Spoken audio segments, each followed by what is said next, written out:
Anyway, you have a Mindbomb album that was recorded, what, mostly in 1988? Yeah, it would have been, I think we started in about May 88. Oh, look, I can just see a...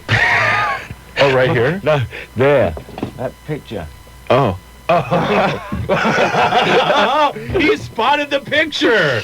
All right, it's lovely. Go ahead and describe the picture, Matt. It's my head with I've got a...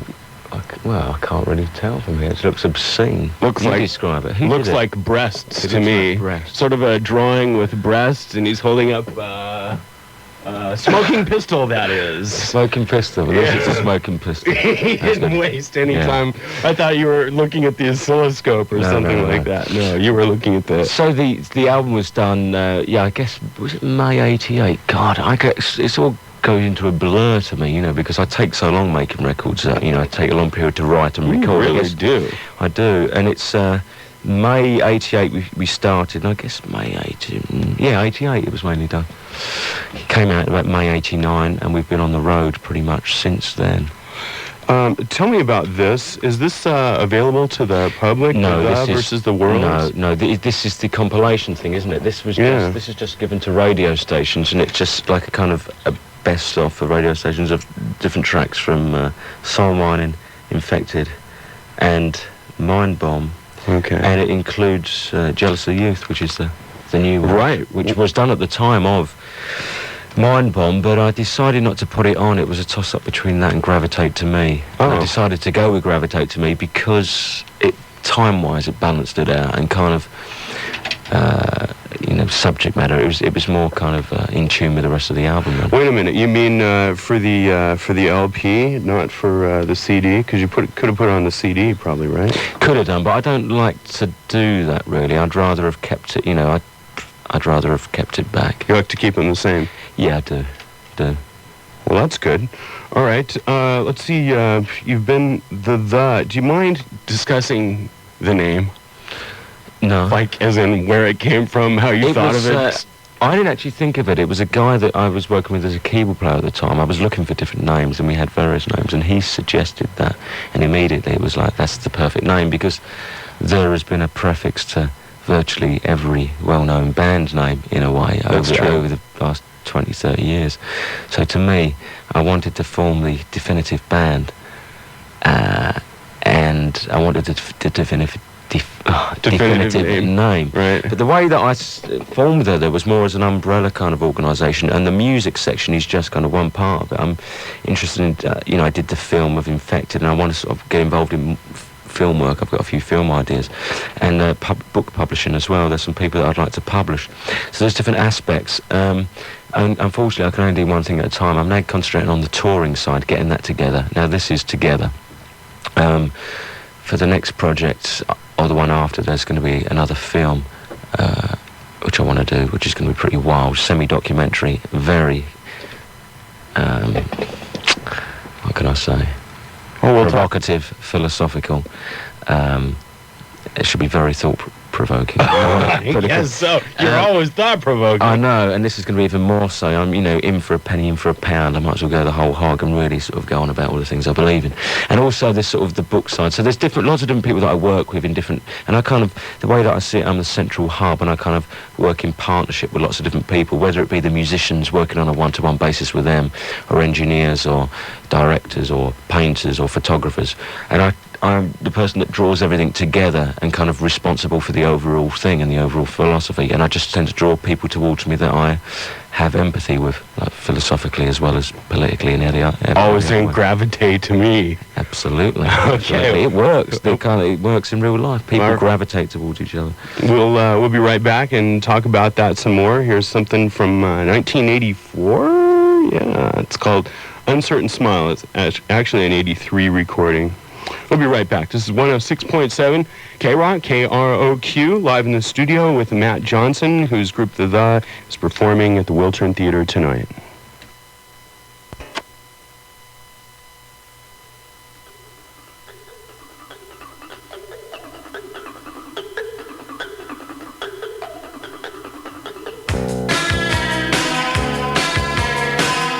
This is 106.7 KROQ, KROQ.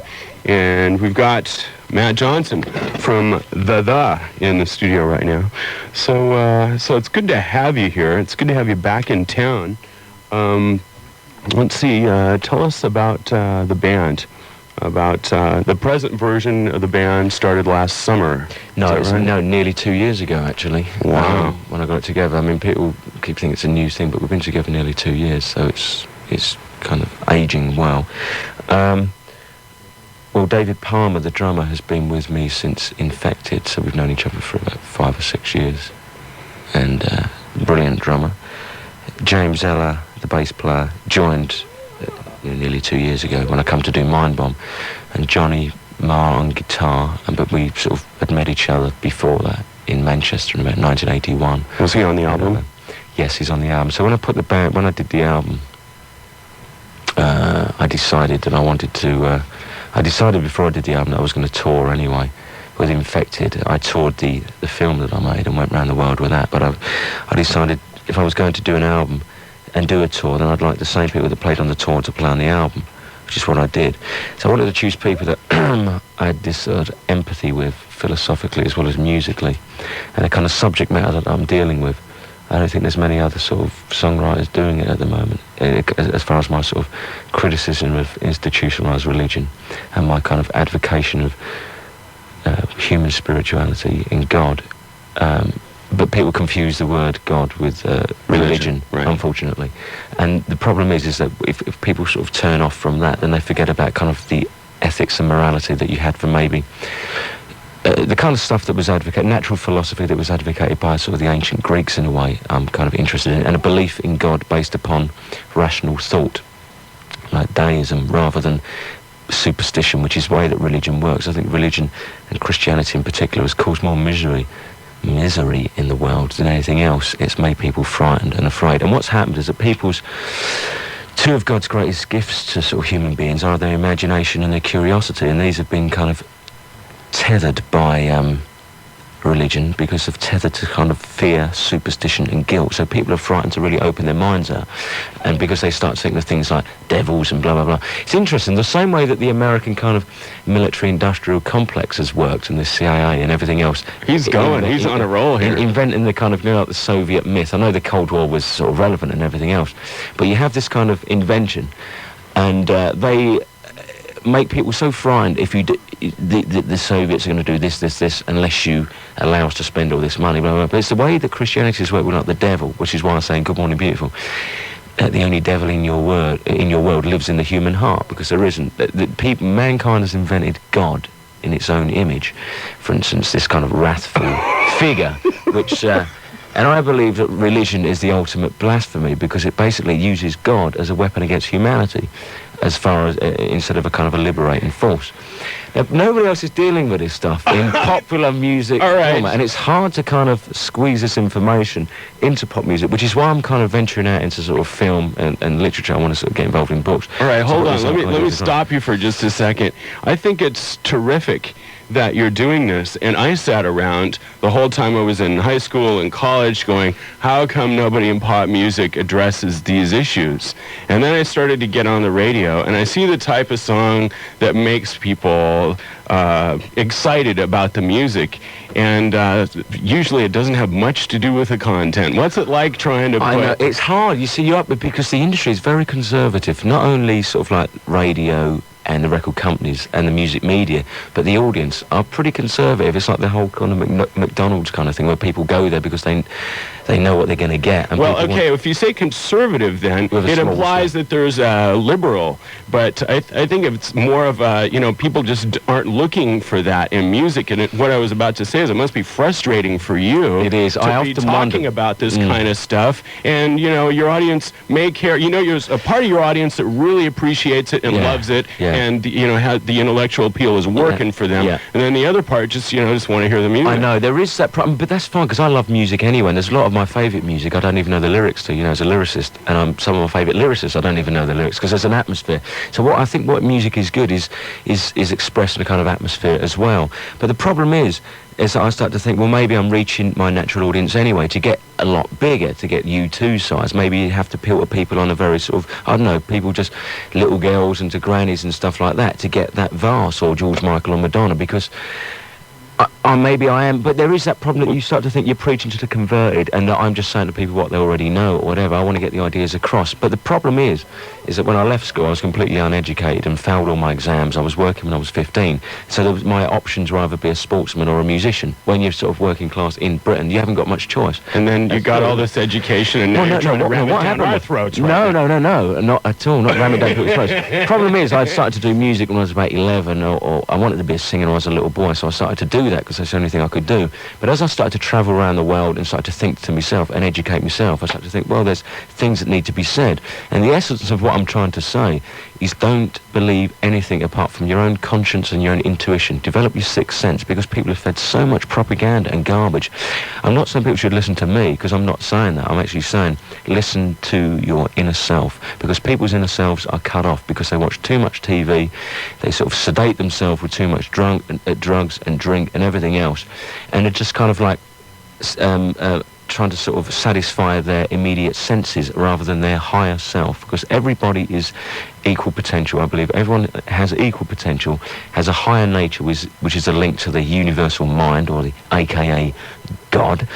And the problem is that's cut off by kind of, and particularly in America and in Britain, people watch too much stuff, they're too cut off. That's why people have this restless inner self. They've got this yearning, and they try to satisfy it either changing relationships or drinking or using drugs or whatever, but there's this thing that cannot be satisfied, and you won't satisfy it until you start to listen. Listen to your inner self, listen to your conscience, develop your intuition. Your only guidance it has a lot to do with feelings too. Well, it's all part of the same thing. You have to own those. Yeah, but the thing is, it's instead of worshipping either, I disregard whether it's Eastern or contemporary religion. I don't believe in masters or being led. I think that the only thing people should obey is the voice of their own conscience. Listen to that. That is their link with God, and kind of get revelation for themselves. So, in a sense, I'm a individualist and a humanist. I believe in basic sort of justice and freedom, and the kind of things what America was built upon. The Constitution was about sort of great. The American Constitution was great, but it all went horribly wrong somewhere. Does Sinead O'Connor have this similar world view here? I don't know. Why do you say that? Well, I was wondering if there was another reason besides the way her voice sounded that you'd want to collaborate with her. Oh, interestingly enough, I didn't know this before I worked with her. I had never met her, but I was kind of attracted to her voice. But when I met her, I found out that she did have very similar views, which was just strange. Again, it's the whole thing where you kind of like attract to people that actually have similar attitudes and everything. No, it's interesting you should say that. I didn't realise that till I've met her, but she does have similar views. And believe me, I had no idea I was going to ask you that, but I was listening to my inner voice, and that told me something about listening to her work your work. Just said, maybe there's another reason besides the sound of her voice that she's on the album. There you go. I mean, it's things like that, and that's the thing, using sort of listening to that rather than to what people say. And the problem that comes, of course, then when people start to ask you, well, things get confused where people start to listen to me too much, but simply, the stuff, as Jesus... Don't worry, they've got other radio stations other radio they can go to. But the thing is, it's like...